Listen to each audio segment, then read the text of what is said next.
Okay, John Allison from Mark Science. We're going to work number 5 on the release 2025 AP Calculus AB exam. And this one is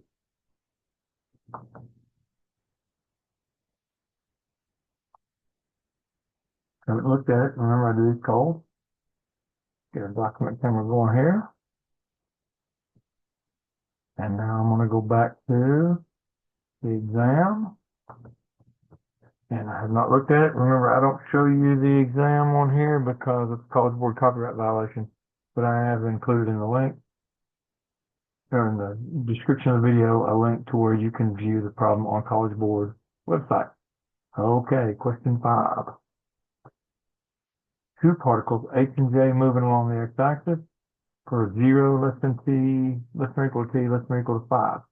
Position of particle H at time t is given by x sub h of t equals e to the t squared minus 4t.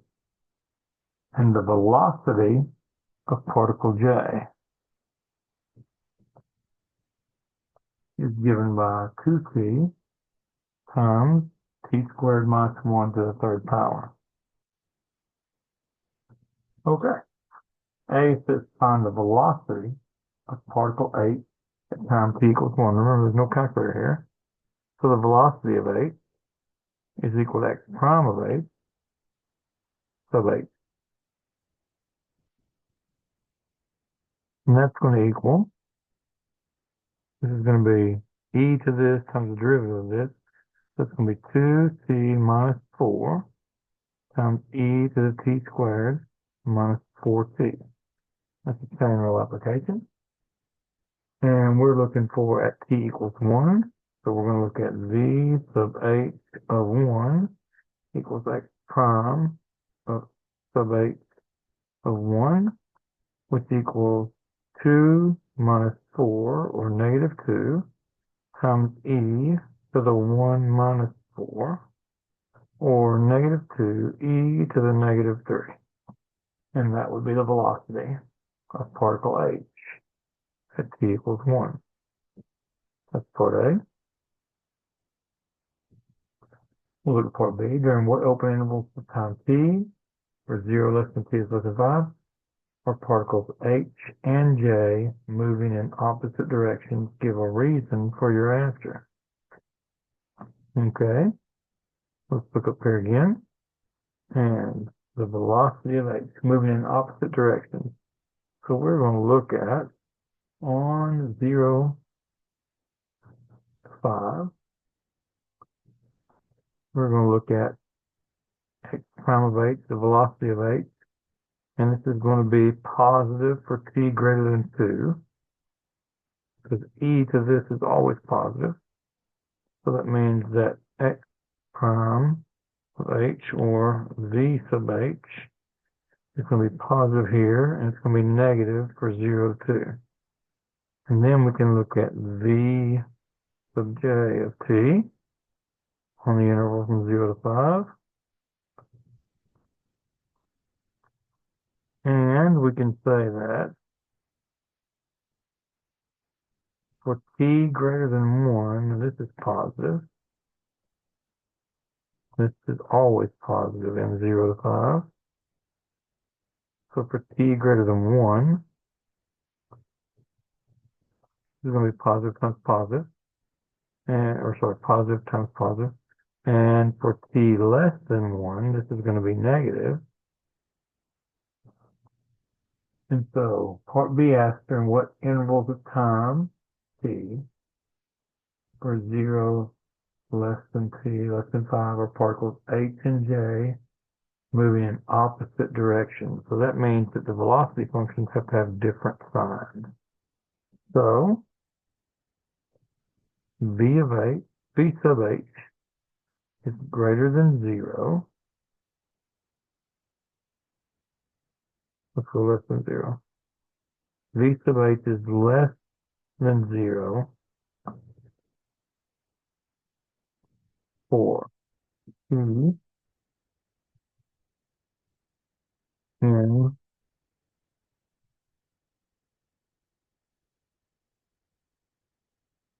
1,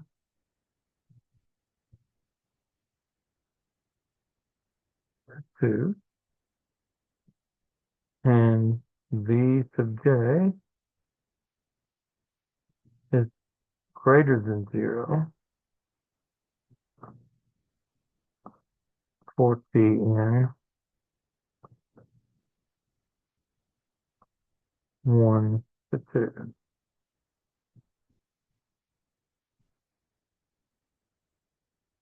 So they're moving in opposite directions. Particles H and J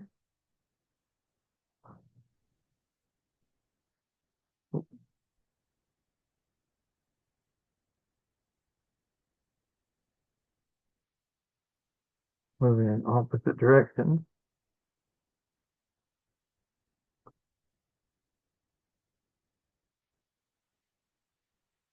On the interval, 1 is less than t is less than 2. At all other times, the signs are the same. They're moving in the same direction. We don't have to say that though. Double check.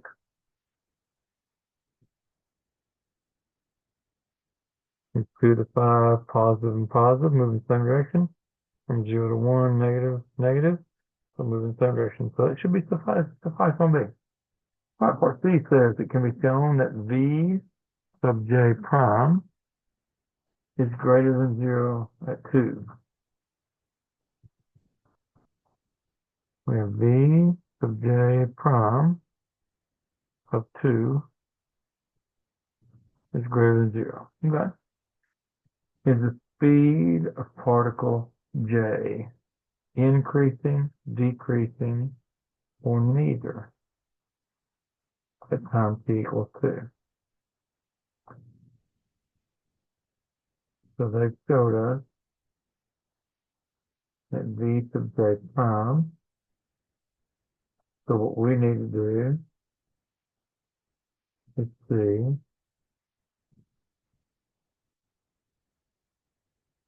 an acceleration going in the same direction. So we're going to go ahead and multiply this out. Let's go ahead and do the product rule here. So let's go ahead and find V prime sub j. There may be an easier way to do this. I'm not sure. But I'm just call ahead and a chance to think about it. All right, so we're going to do the derivative first times the second. So 2 times t squared minus 1 cubed plus the derivative second times the first. So it's going to be 2t times 3 t squared minus 1 squared times 2t. That's the product rule. So we're going to clean that up a little bit. 2 times t squared minus 1 cubed plus, this is going to be, looks like 6, 12, 12t squared times t squared minus 1 squared. And so they said this is positive at 2. And so now, what I need to do is find V double prime J T. Velocity and acceleration are in the same direction, speeding up. Velocity and acceleration are opposite directions, slowing down. So let's do the derivative of this one. Let's get 6 times t squared minus 1 squared times derivative inside 2t. Then let's do the product rule here. So let's go ahead and do 12t squared. This one times the derivative of this one. 2 times t squared minus 1 times 2t. There's got to be an easier way to do this. This is going to be plus the derivative of this, 24t times this, t squared minus 1 squared. Evaluate that at 2. V double prime j is 2. So this is going to be Well, let's clean it up first. 12t times t squared minus 1 squared plus, this is going to be 4t, this is going to be 48t cubed. Take care of this and this. Times t squared minus 1. This is going to be plus 24t times t squared minus 1 squared. So, let's plug in the 2. We get 24 times 4 minus 1. That's 3 squared. We plug in the 2. We get 48 times 8. And this is going to be 4 minus 1. 24 times 2 is going to be 48 times 4 minus 1 squared.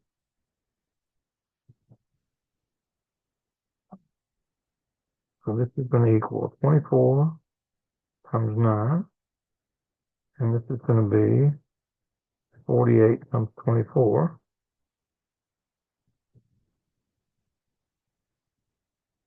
Plus 48 times 9. Which is definitely greater than 0. So, since the prime sub j of 2 is greater than 0, and the double prime sub j, 2, is greater than 0, we can say the speed of j is increasing, but speed equals 2. Alright, there's got to be an easier way to do that when we think through this a little bit. Let's look at part D. Particle j is at position x equals 7 at time t equals 0.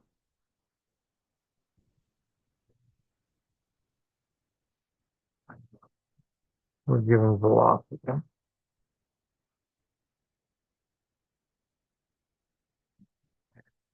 So v sub j, x sub j of t of 0 is equal to 7.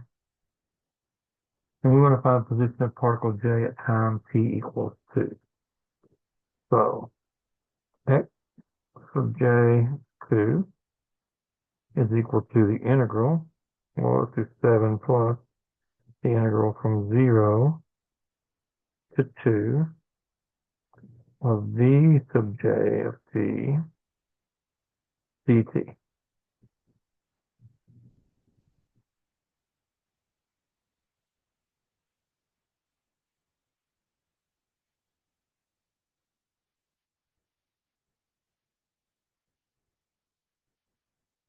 And we get the velocity from 0 to 2 plus the initial position at 2. That should be good. We're fixing to multiply this out because I don't want to mess up something. I'm going to go 2t times, this is going to be t squared minus 1 times t squared minus 1 times t squared minus 1. I'm sure there's an easy, oh, never mind. Goodness gracious, this is a U substitution problem. 7 plus, this is why I do this, so you can see that we're all guilty of simple stuff. So that u equals t squared minus 1, then du equals 2t dt, and when t equals 0, that implies that u equals -1, and when t equals 2, that implies that u equals 3. So that means this is equal to 7 plus the integral from -1 to 3 of u cubed du. That's going to be 7 plus u to the 4th over 4, evaluated from -1 to 3, which is going to equal 7 plus, this is going to be 3 to the 4th is 81 over 4, minus, and this is going to be, this is only this part evaluated, okay. So this is going to be -1 to the 4th, which is going to be 1 over 4. And I'm going to leave that there. That's x sub j of 2. Because I don't want to mess up, I'm going to simplify a little bit. There's 7 plus 80 over 4. Or, well, that's too easy to simplify. 7 plus 20, which is 27. And that should be it for number 5.